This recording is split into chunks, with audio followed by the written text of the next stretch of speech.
31 अक्टूबर तक की डेडलाइन है। जो लोग गैर कानूनी तौर पर पाकिस्तान में रह रहे हैं, एपेक्स कमेटी का इजलास हुआ, इसमें बड़े बड़े फैसले हुए हैं। उनमें से एक फ़ैसला ये भी है कि पहले मरहले में ये कहा जा रहा है तकरीबन 10 लाख जो लोग पाकिस्तान में गैर कानूनी तौर पर रह रहे हैं उनको यहाँ से वापस भेजा जाएगा अफ़गानिस्तान।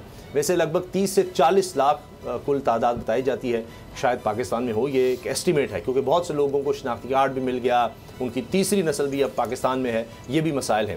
मुज़म्मिल, ये बात पहले कई दफ़ा हुई है, बड़ी दफ़ा कोशिशें हुई लेकिन हो नहीं पाया। कभी कोई प्रेशर आ जाता है, कभी कोई इंटरनेशनल प्रेशर आ जाता है कि जी ये महाजरीन हैं और इनके लिए बड़ा मुश्किल है वापस जाना, हालात बड़े बुरे हैं। ख़ास तौर पर जब पिछली अफ़गान गवर्नमेंट होती थी तो उस वक्त भी ये था। क्या इस दफ़ा हालात आपको लगता है मुख्तलिफ हैं? क्योंकि कहा यह जा रहा है कि जो अटैक्स हुए हैं अभी रिसेंटली, उनमें ज़्यादा तादाद जो है उन लोगों की थी, हत्ता के जो खुदकुश हमले हैं जो अफ़गानिस्तान से आए थे।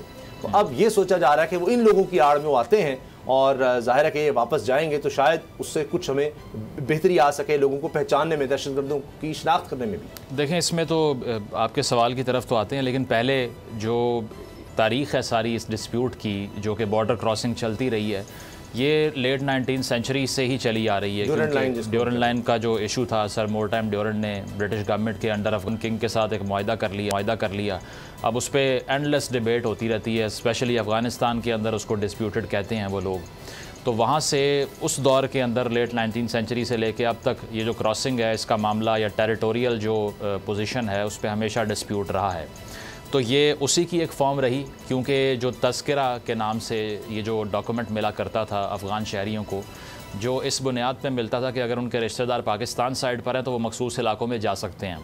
तो वो तस्करा का डॉक्यूमेंट लेकर यहाँ पे बहुत से लोग आए और मसला ये हुआ कि वो जिन इलाकों में रहने की उनको परमिशन दी गई वो भी टेम्प्रेरी तौर पे, वो उससे आगे चले गए और परमानेंट जो है ना वो रिहाइश इख्तियार कर ली वहाँ पे। अब उसके बाद तो आप कुछ कर नहीं सके। उसकी वजह यह है कि कभी भी डिजिटल तरीक़ाकार इख्तियार नहीं किया गया। अभी सरफराज बुगटी साहब कह रहे हैं कि इलेक्ट्रॉनिक तस्करा जो है जिसके पास वो होगा उससे फिर भी जो है वो लीगली डील कर सकते हैं, उसके अलावा कोई डॉक्यूमेंट एक्सेप्ट नहीं किया जाएगा। तो पहले तो इस इशू को बहुत पहले सॉल्व करना चाहिए था। चलें, देर से हो गया, शुरू तो हुआ है। दूसरी चीज़ ये कि अब जो वापस भेजने की डेडलाइन सामने आई है, इसकी बड़ी वजह यही है कि टीटीपी के ख़िलाफ़ जो कार्रवाइयाँ हैं उस पर अफ़गान गवर्नमेंट ने जो वादे किए, जो कमिटमेंट्स दी, वो पूरी नहीं की जा रही। पाकिस्तानियों का आए रोज़ हर हफ्ते की बुनियाद के ऊपर खून बह रहा है और ये तमाम हमें जो इसके ताने बाने जब भी मिलते हैं, जब भी इसको सर्च करते हैं तो वो बॉर्डर के पार होते हैं। अब आप उनसे बात करेंगे, वो कहेंगे जी एक तरफ वो दाइश खुरासान की तहरीक है, हम क्या कर सकते हैं, हमारे हाथ बंधे हुए हैं। तो फिर इनसे सवाल होना चाहिए, जो फ्रीडम फाइटर कहते हैं ख्वाजा आसिफ की तरह के लोग, इनसे पूछना चाहिए कि आप किस बुनियाद पे अपनी फ़ॉरेन पॉलिसी की तारीफ़ें करके गए। अगर अब आकर वो जो है वो फॉल बैक कर रही है, बाउंस बैक कर रही है, तो वो कार्रवाइयाँ ना होने के नतीजे में पाकिस्तान की तरफ से ये फ़ैसला मैं समझता हूँ सिर्फ़ एक प्रेशर टैक्टिक इसलिए है कि अफ़गान गवर्नमेंट को अंदाज़ा हो कि कितना बड़ा जो वहाँ पर वैक्यूम है उसको ये रेफ्यूजीज़ जाके फ़िल कर सकते हैं। और हमारे ऊपर एक बर्डन भी कहना चाहिए जो कि रहा है इकनॉमिकली भी, मैनेजरियली भी। अगर वो दोबारा से अफ़गानिस्तान की तरफ जाता है तो पहले ही एक गवर्नमेंट जो स्ट्रगल कर रही है उनके लिए बड़ा क्राइसिस आ जाएगा। इसीलिए अफ़गान फ़ॉरेन ऑफिस ने रिस्पॉन्ड भी किया इस सारी खबर के ऊपर। तो अब कंसर्न्स की तरफ अगर आएँ तो कंसर्न्स क्या हैं जो मेरे भी होंगे, वो यही है कि कहीं इनकी आड़ में जिन्होंने असाइलम क्लेम किया हुआ है उनको ना फोर्स किया जाए कि वो वापस चले जाएँ।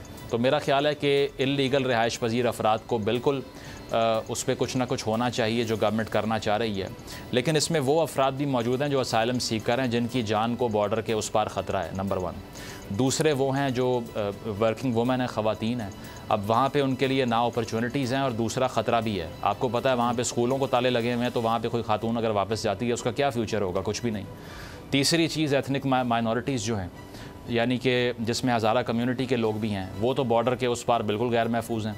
तो ये 3-4 कंसर्न्स जो हैं, इस पर इंटरनेशनल कम्युनिटी थोड़ा सा प्रेशराइज़ कर सकती है पाकिस्तान की गवर्नमेंट को, और कर भी रही है। एमनेस्टी ने भी किया है और लोगों ने किया है। लेकिन इन कंसर्न्स को अगर हम रिज़ॉल्व कर लें और फिर ये काम करें तो मेरा ख्याल है कि एक अच्छी रिफॉर्म होगी। और क्योंकि अगर टाइम बाउंड ना करें, थोड़ा सा स्पेस दें उनको कि वो वॉलंटरली वापस जाएं, तो उससे बेहतरीन कोई चीज़ हो नहीं सकती। क्योंकि पाकिस्तान की इकॉनमी की सूरत हाल सारी दुनिया के सामने है हम तो इंटरनेशनल कम्युनिटी से एड की जो है वो डिमांड करते हैं, या इसके अलावा यहाँ पर जो हमारे अपने लोकल्स हैं उनका पेट भरने के लिए मसाइल खड़े हुए हैं। तो लगता यही है कि ये रिफ़ॉर्म जो है, अगर हम इसको थोड़ा सा जो है वो इस रिफ़ॉर्म को रिफ़ॉर्म कर लें जो हम करना चाह रहे हैं, तो और बेहतर हो सकता है ये। अगर आपको ये वीडियो पसंद आई तो सब्सक्राइब करें और बेल पर क्लिक करें। सब्सक्राइब करें और बेल दबाएं ताकि कोई खबर रह न जाए।